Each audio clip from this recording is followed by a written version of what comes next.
অভিযোগ প্ৰতি অভিযোগত উত্তাল হাজোৰ চৰাবৰী। কালী মন্দিৰৰ নামত বেপাৰ কৰা বন্ধ কৰক, বন্ধ কৰক, বন্ধ কৰক। কালী মন্দিৰৰ নামত দালালি কৰা বন্ধ কৰক, বন্ধ কৰক, বন্ধ কৰক।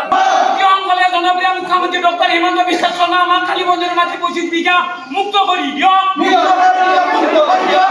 চৰাবৰী কালী মন্দিৰৰ মাটি বেদখল বিতৰ্ক।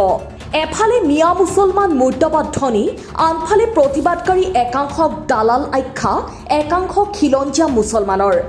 কালী মন্দিৰৰ ভূমি বেদখল কৰা বুলি মন্দিৰ সমিতিৰ সদস্যই আনিছিল ভয়ংকৰ অভিযোগ। তাৰ পিছত জাঙুৰ খাই উঠিল একে গাঁৱৰ একাংশ খিলঞ্জীয়া মুছলমান লোক। হাজোৰ চৰাবৰীত খিলঞ্জীয়া মুছলমানৰ তীব্ৰ প্ৰতিবাদ। মন্দিৰৰ ভূমি বেদখল কৰা বুলি খিলঞ্জীয়া লোকক মিয়া সজোৱাৰ ভয়ানক অভিযোগ একাংশ দালালৰ বিৰুদ্ধে।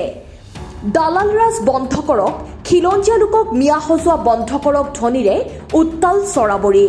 চৰকাৰীভাৱে ভূমিৰ অনুমোদন পোৱাৰ পিছতো বেদখলকাৰী সজোৱাৰ অভিযোগ স্থানীয় ৰাইজৰ। উল্লেখযোগ্য যে 4জন দালালে 10 লাখ টকা নোপোৱাৰ বাবেই এনেদৰে ষড়যন্ত্ৰত লিপ্ত বুলি অভিযোগ আনিছে এইসকল ৰাইজে। আমার তো চরাবটিতে একটা কালী মন্দির আছে, আমি তো মোটামুটি 3 কিলোমিটার নিলেগত, কিন্তু আমি এটি প্রণয়ন জনাও। কথা আছে কি আমাক কালী মন্দিরও লাগবো, মসজিদও লাগবো, সবই লাগবো। হ্যাঁ, গতিকে আমার ইয়াত যেখিনি তাৰমানে ভূমিধৰে বা হেৰি দীপেন পাঠকে আমাক মাটিখিনি অলপমান দিলে, খিলঞ্জীয়া মানুহ আজি প্ৰায় 40 বছৰ আগত। সেইখিনি মানুহ সিহঁতে মিয়া সজাই আছে। মাটিখিনি সিহঁতক তাৰমানে কালী মন্দিৰৰ নাম লাগে, কিন্তু কালী মন্দিৰৰ নামত কোনো জড়িতই নাই, তাতে কালী মন্দিৰৰ নাম মোটামুটি 116 বিঘা মাটি সিহঁতৰ নামত আছেই, কিন্তু এটি অবৈধভাৱে আমি দখল কৰি খাই থকা বুলি কৈছে। কিন্তু ইয়াৰে মাজতে মোটামুটি আজি 4-5 বছৰ আগত এই ৰমণী এজন, বীৰেণ এজন আৰু তাৰ নাম কি আছিল দিনেশ এজন আৰু বসন্ত আলয়, সিহঁতে 4জনে আমাৰ ইয়াতে আগবাঢ়ি আহিছিল। আগবাঢ়ি আহি পেলাই মানুহখিনিক কৈছিল তোমালোকে আমাৰ লগত বহা, বহি পেলাই কিবা এটা আলোচনা কৰাৰ পিছত আমি ডিছকাছ এটা কিবা কৰিম, কৰাৰ পিছত তোমালোকক কিবা এটা হেৰি দিম। কিন্তু মাটিখিনি আমাৰ তাত সিহঁতে বিক্ৰী কৰি থৈ গৈছিল আগতে। সিহঁতে সমাবাই কৰি খাই আছিল, সিহঁতে বিক্ৰী কৰি থৈ গৈছিল। তাৰপিছত আকৌ আহি পেলাই নেক্সট সিহঁতে 10 লাখ টকা আমাক দাবী কৰিছিল, যিটোকে 10 লাখ টকা দাবী কৰিছিল। আমি কিনা মাটিখিনিত আমি আৰু পইচা দিব কিয় যাম? আৰু এলটমেণ্ট আমাক ভূমিধৰে আৰু দীপেন পাঠকৰ লগ লাগি আমাক এলটমেণ্ট দিছিলে। পইচা নিদিয়াৰ কাৰণে এনেকুৱা প্ৰতিবাদ। পইচা নিদিয়াৰ কাৰণে কালী মন্দিৰটো ইছ্যু কৰি সিহঁতে তাৰমানে এটি তাৰমানে দালালি কৰি আছে। আমি তাৰমানে এই দালালি কৰাৰ বিনিময়ত আমি সিহঁতক গড়ি অনা দিছোঁ। আমি মন্দিৰক সদায় সেৱা কৰোঁ। মন্দিৰক আমাক মন্দিৰো লাগব, আমাক মছজিদো লাগব। আমাক মন্দিৰৰ নাম কৈ ব্যৱসায় চলি আছে, দালালি কৰি আছে। 4জনে দালালি কৰি আছে। গতিকে খিলঞ্জীয়াক এই হাৰাশাস্তি কৰাটো বন্ধ কৰিব লাগে। আমি খিলঞ্জীয়া মুছলিম, আজি মোটামুটি আমি একে আহিবাৰ মোটামুটি 100 বছৰৰ পাৰ হৈছে। আমি এটা জন্ম পাইছোঁ, গতিকে এইবিলাক মাটি তাৰমানে হয়তো একচুনীয়া মাটি আছিল, যিটো আমি শুনা মতে মাধৱদেৱৰ মাটি আছিল। কোনো এটা মন্দিৰৰ কোনো উল্লেখ নাছিল। তাৰপিছত বস্তুবিলাক চৰাবৰী মানুহে সময় কৰি খোৱাৰ পিছত এতিয়া নদী ভাঙি পেলাই মাটিবিলাক ভৰি হ'ল। তেওঁলোকে মাটিবিলাক দামত বিক্ৰী কৰি গৈছে, আমাৰ তাতে বিক্ৰী কৰিছে। আমাৰ তাতে কাগজ পত্ৰ আছে, খিলঞ্জীয়া মুছলমান আমাৰ তাতে কাগজ পত্ৰ আছে। তাৰ ভিতৰত আজি 2-4 দিন পৰা শুনি আছে তাৰমানে এনেকুৱা তাৰমানে কালী মন্দিৰৰ প্ৰচাৰ চলে হ'লে 4জন দালালে এইবিলাক নাটক কৰি আছে।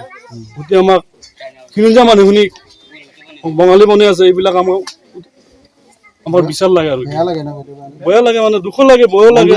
সদায় মন্দিৰ আমি ফাৰ্ষ্ট মন্দিৰ যেতিয়া বনালে আমি তেতিয়াই তাৰমানে তাতে খালবিলাক লৈ পেলাই আমি তাতে হেৰি কৰিছোঁ। আমি তাৰমানে হেৰি কৰিছিলোঁ বস্তুবিলাক। 2015 চনৰ প্ৰাক্তন বিধায়ক দীপেন পাঠক আৰু বৰ্তমানৰ বিধায়ক সুমান বাইদেৱে 10 বিঘা মাটি, টোটেল 25 বিঘা মাটি তাৰমানে বেচৰকাৰী মাটি আমাৰ মন্দিৰৰ নামত এলটমেণ্ট দিছে। চৰাবৰী কালী মন্দিৰৰ নামত এলটমেণ্ট দিছে। গতিকে এলটমেণ্ট আজি 2015ৰ পৰা আমি খুটি বাতি এই GC অফিচৰ কাছাৰী DC অফিচ যাই বাদ কৰি আজিলৈ আমি 25 বিঘা মাটিটো এলটমেণ্ট পোৱা নাই। তেতিয়া আপোনালোকৰ চেনেলে যে অসম চৰকাৰক জনাব বিচাৰিছে যে জনপ্ৰিয় মুখ্যমন্ত্ৰী ডক্টৰ হিমন্ত বিশ্ব শৰ্মা ছাৰক অতি সোনকালে মিয়াৰ দখলৰ পৰা আমাৰ কালী মন্দিৰৰ মাটিটো উদ্ধাৰ কৰি দিয়ে যেন, এই আমাৰ চৰকাৰৰ ওচৰত মই অনুৰোধ।